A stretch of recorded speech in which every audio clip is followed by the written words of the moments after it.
मध्य प्रदेश में दक्षिणी पश्चिमी मानसून की एंट्री 20 जून के आसपास हो सकती है और इसी बीच में उसमें भले ही देरी हो, लेकिन मध्य प्रदेश में अभी प्री मानसून की बारिश का दौर लगातार जारी है।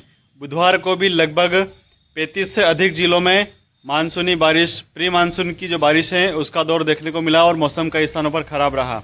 आज गुरुवार है, 4 जून है और आज भी लगभग 32 से अधिक जिलों में यहाँ पर प्री मानसून की बारिश देखने को मिल सकती है। इसमें खासकर अगर हम बात करते हैं तो इंदौर, उज्जैन, चंबल, ग्वालियर, सागर, रीवा, सतना ऐसे क्षेत्र रहेंगे। इन संभागों के आसपास में लगभग 35 जिलों के आसपास में यहाँ पर जोरदार बारिश और ओलावृष्टि की प्रबल रूप से संभावनाएं बनती हुई नजर आ रही हैं। और इसी बीच में यहाँ पर आपको आंधी तूफान का दौर भी देखने को मिलेगा। जी हाँ किसान साथियों, आज 4 जून है और मैं हूँ आपका शुभचिंतक नानालाल बंबोरिया। आप देख रहे हैं खबरों का पिटारा न्यूज़ चैनल। आप सभी से आग्रह करना चाहूँगा, वीडियो अगर अच्छा लगे तो ज़्यादा से ज़्यादा किसानों के पास पहुँचाइएगा, शेयर कीजिएगा ताकि वो भी समय रहते सभी लोग अलर्ट हो सकें। और इसके साथ ही चैनल को सब्सक्राइब करना बिल्कुल भी ना भूलें। चलिए शुरुआत करते हैं, आगे मौसम का रुझान किस प्रकार से देखने को मिल सकता है। और किसान साथियों, इसी बीच जैसा कि मैंने पिछली रिपोर्ट में आप सभी को बताया था कि 4 जून को 9 बजे से ही मौसम खराब होगा। आप मेरे पीछे देख सकते हैं कि काफ़ी संख्या में यहाँ पर चारों तरफ बादलों का झमघट लग चुका है। चूँकि मौसम खराब होने वाला है, हालांकि बारिश की संभावनाएं कम नज़र आ रही है, लेकिन फिर भी छुटपुट बारिश का दौर देखने को मिल सकता है। और जिस प्रकार से यहाँ पर चक्रवाती हवाएँ चल रही थी, वो हवाएं पूरी तरह से यहाँ पर रुक चुकी हैं। और आप देखेंगे आसमान में किस तरह से चारों तरफ बादलों का जमघट लगा हुआ है। 9 बजे का समय मैंने दिया था और उसी अनुरूप आप देख सकते हैं 9 बजे के पहले ही बादलों का जमघट यहाँ पर लग चुका है। चारों तरफ आप देखेंगे वीडियो में कि किस प्रकार से आसमानी बादल अपना डेरा लगा चुके हैं। किसान साथियों, आप लगातार जो बारिश का दौर देख रहे हैं, ये खास करके ट्रफ लाइन और पश्चिमी विक्षोभ की वजह से लगातार बारिश का दौर जारी है। और खासकर आपके लिए महत्वपूर्ण जानकारी उपलब्ध करा देना चाहता हूं कि प्रति वर्ष के अनुसार इस वर्ष लगभग 5 से 6 दिन के आसपास में मानसून लेट हो सकता है। वैसे सामान्य तौर पर केरल में मानसून समुद्री तट से टकराने के बाद में लगभग 15 से 20 दिन के बाद में मध्य प्रदेश में उसकी एंट्री होती है। और इसी बीच में अभी मानसून जो है वो केरल के तट से नहीं टकराया है। खास करके उम्मीद लगाई जा रही है कि लगभग 24 घंटों के आसपास में मानसून की गतिविधि सक्रिय होगी और केरल के समुद्री तट से टकरा सकता है।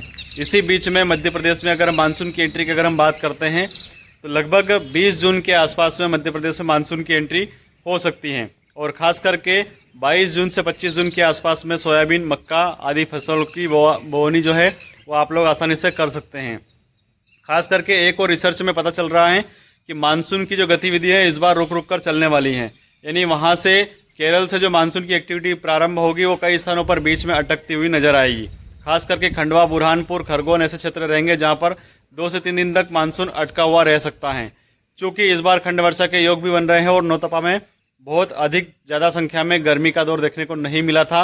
इस वजह से मानसून की गतिविधियाँ जो है वो निश्चित तौर पर यहाँ पर प्रभावित होती हुई नज़र आ रही हैं। खासकर अगर हम बात करते हैं तो अगले 2 से 3 दिनों तक लगातार इंदौर, उज्जैन, ग्वालियर, चंबल संभाग जो क्षेत्र रहेंगे, इसमें आंधी तूफान के साथ बारिश का अलर्ट भी जारी किया जा रहा है। इसमें कहीं कहीं ओलावृष्टि का दौर भी देखने को मिल सकता है।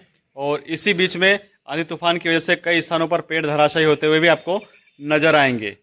और जैसा कि पिछले वीडियो के माध्यम से मैंने आप सभी को अलर्ट किया था और इसी बीच में मौसम लगातार खराब होता जा रहा है। खास करके मौसम विभाग की अगर रिपोर्ट की अगर हम बात करते हैं तो महाराष्ट्र, गुजरात और राजस्थान से सटे हुए क्षेत्रों में येलो अलर्ट जारी किया है। तूफानी बारिश का दौर भी कई स्थानों पर आपको देखने को मिल सकता है। चूँकि मानसून की जो गतिविधि है वो वहाँ पर प्रभावशाली देखने को मिल रही हैं। इसी के साथ में अगर हम बात करते हैं तो केरल के आसपास में मानसून की गतिविधियाँ प्रारंभ हो चुकी हैं और उम्मीद ये लगाई जा रही है कि अगले 24 घंटों में मानसून पूरी तरह से वहाँ पर सक्रिय होकर के अपना तांडव दिखाने में कहीं ना कहीं कारगर साबित होता हुआ नजर आएगा।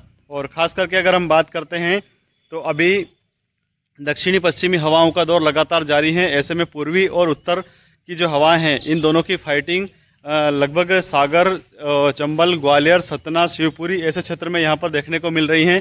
और इसी बीच इन क्षेत्रों में आपको जोरदार बारिश का दौर भी देखने को मिलेगा। उसका कारण ये है कि दोनों दिशाओं से जो लगातार हवाएं यहाँ चल रही हैं वो एक दूसरे से टकराव की स्थिति यहाँ पर बनती हुई नजर आ रही हैं।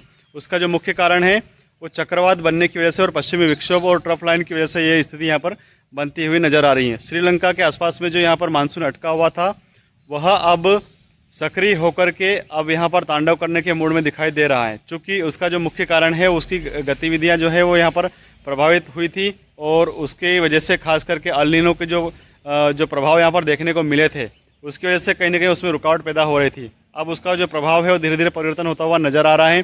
चूँकि अल नीनो का प्रभाव भी इस बार लगभग 90% के आसपास में रह सकता है, ऐसी रिपोर्ट अमेरिका एजेंसियों द्वारा जारी किया गया था। लेकिन खास करके अगर हम देखें तो भारत पर भी उसका असर कहीं ना कहीं देखने को मिलेगा और इसी के स्वरूप खंड वर्षा के प्रबल रूप से योग बनते हुए नजर आ रहे हैं। खासकर अगर हम बात करते हैं तो 22 से 25 जून के आसपास में मध्य प्रदेश में जोरदार बारिश होगी और इसी बीच में किसानों के द्वारा फसलों की बुआई की तैयारी भी पहले से कर लेनी चाहिए। चूँकि वर्तमान में अभी खेतों में जो नमी कहीं ना कहीं पिछली फसल की वजह से देखने को मिल रही थी, उसमें खेतों की हकाई जुताई अगर हो जाएगी तो निश्चित ही आने वाली फसल की तैयारी आप भरपूर रूप से कर पाएंगे। आप सभी से आग्रह करना चाहूँगा, खेतों की कम से कम एक बार जुताई करके उसको समतल अवस्था में छोड़ दीजिएगा और उसके बाद में दूसरी जो जुताई है वो 15 जून के आसपास में या 10 जून के आसपास में कर लीजिएगा, ताकि आने वाले समय में आपको आसानी से फसल की बुआई करने में सहायता मिल सके। इसी आशा और विश्वास के साथ बहुत जल्द आपके बीच में एक और नया वीडियो लेकर के आने वाला हूं और खास करके मौसम की महत्वपूर्ण जानकारियां देखने के लिए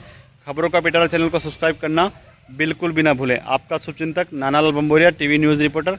जय हिंद, जय भारत।